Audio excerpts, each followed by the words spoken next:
My name is Angela, and I was empowered by reading the book Shut the Hell Up.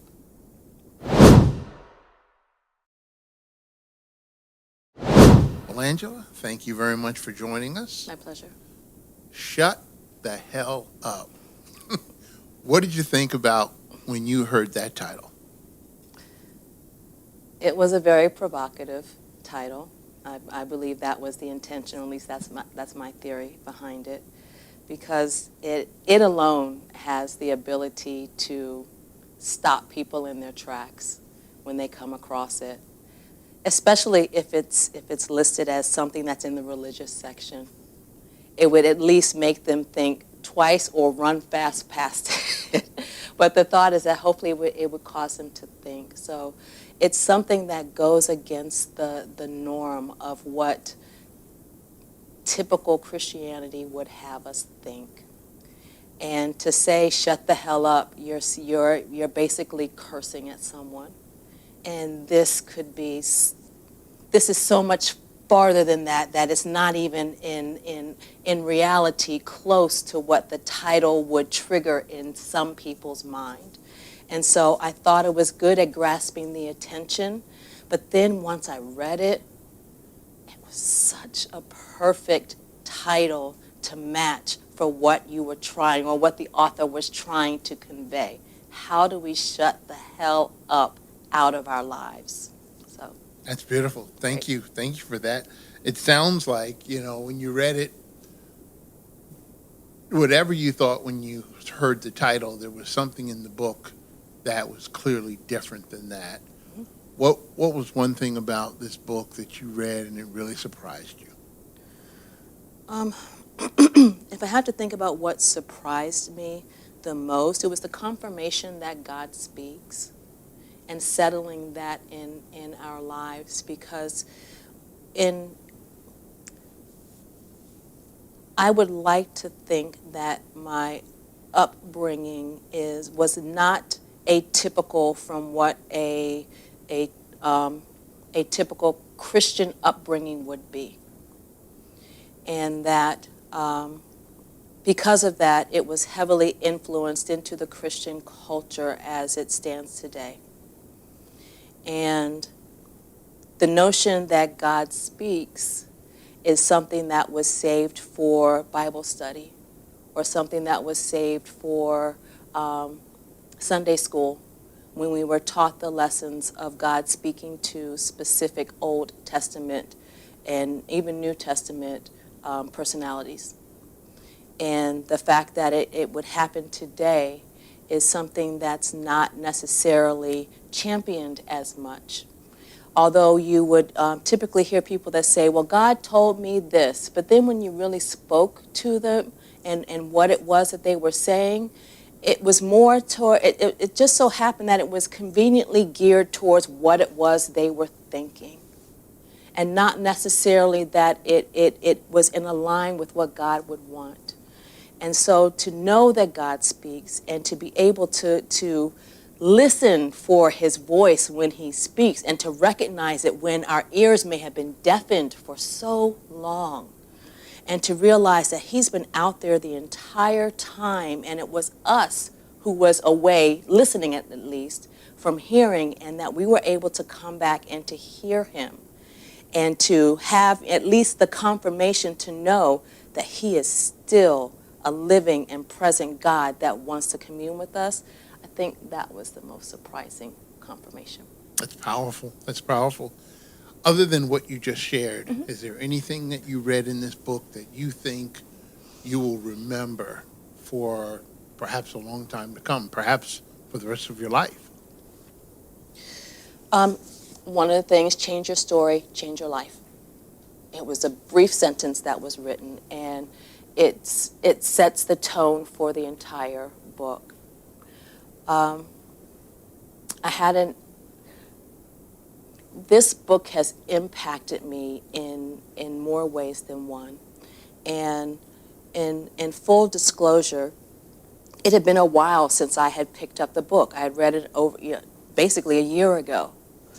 But even still, going through week after week, chapter after chapter, each chapter transformed me to the point that, there's a soul shift, or there's a shift in personality, in that the way you do things are no longer the way that you did them. And as a result of that, it's something that, when I picked it up again, at first I was like, yeah, I've already read it. What do I need to do this again for? And I was like, no, that's not the case, because although I've been transformed in the story that I tell myself, and that's the most important thing that I could have gotten out of the book, is what is the story that you're telling yourself? Stop believing the lie. That has transformed me to transform others. And I think that's the biggest impact. I recently had a young family member who was dealing with the crisis in school, to the point where she said that, she was considering hurting herself, or taking things into her hands in a drastic measure. And we had the conversation about, whose story are you believing? And she said that, well, sometimes I get these thoughts that tell me that, I'm no good and I don't need to be there. I said, but that's a lie of the enemy. That's not what God says that he has for you. And you have to stop the lie. And you have to confront it, challenge it, and replace it with what God's word says for you. And for you, and for this book, I say thank you for giving me the transformative power to be able to not only transform myself, but to speak it into others' lives as well. And so I'm extremely grateful, but I know that even still, this cannot be a one-time effort. I know I have to go through the process again. Just like going up the discipleship mountain, yes, I've been changed, but I've only been changed maybe from step 1 to step 3. And I need to I need to read the book again in order to determine, God, how are you going to reveal yourself to me this time around to take me even higher up, so that I can still not only be transformed myself for my own benefit, which is a good thing, but also for others. That's wonderful. So as one who ministers to others, can you see an application of this book in book studies or Bible studies or church groups? If there's maybe a pastor who is considering getting this book for a group in their church, what do you think? Is there an application there? I think that the book in and of itself is just step 1. And that beyond that, there should be, Bible studies. There should be workshops. There should be seminars. There should be something that enables the word to go out, and not just a one-time, 1-hour thing, but over multiple weeks, so that's able to sink in and to become a part of their persona, so that they're able to be transformed as well. But yes, it's not just a single reading that you just highlight certain passages and say, oh, this is good. It has to sink down into the heart. And so, yes, step 1, well done, but it's not the end. That's beautiful. That's good. We hope to work on some of those resources to help churches and other organizations, small groups and so forth, be able to take this and really process it into the life of the group. Who do you think this book is for? If you had to say this book is for a certain type of person, who do you think this book is for? I don't want to leave anyone out. I really don't. I do know that there will be skeptics that will just, rebuke it. There may be some who are so heavily ingrained into the culture of Christianity that they see shut the hell up, and that they just turn their back away and say, you're cursing at me, I'm not going to even open up the page. Those are probably the ones that need to read it the most. But for those who are struggling with hurt, those who have believed the lie and are carrying it with them on a daily basis, thinking that they can't get out of it, I would encourage them to just take a moment to stop and to just dive in and to read that there is a different path forward, one that frees you from the lie, one that enables you to live the life that God would have you to lead if you would just stop the lie. That's awesome. I see you have some notes there with you. Oh, goodness gracious. Do you have some things that you read in the book that resonated with you that you'd like to share with our listeners, viewers today? Yes, please. I have on several, and so if you need to stop me, just tell me you've read enough.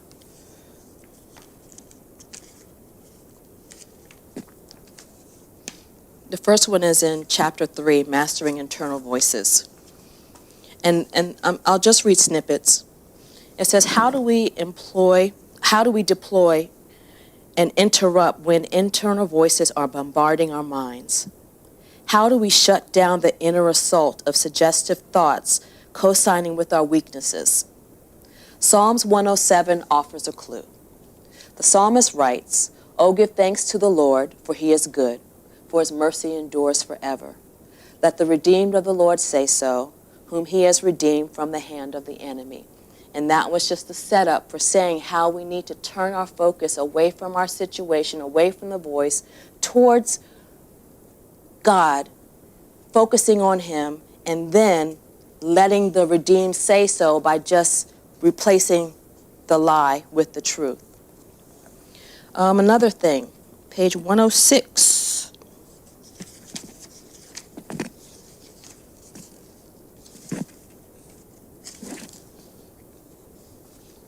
And this was The Weightiest Voice, chapter 5.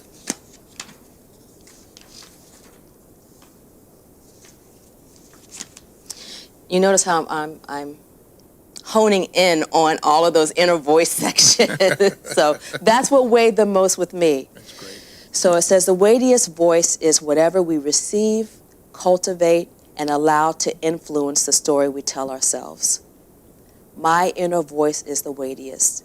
Your inner voice is yours. What you choose to say to yourself is your choice. No one can make you change your inner story. You are in complete control.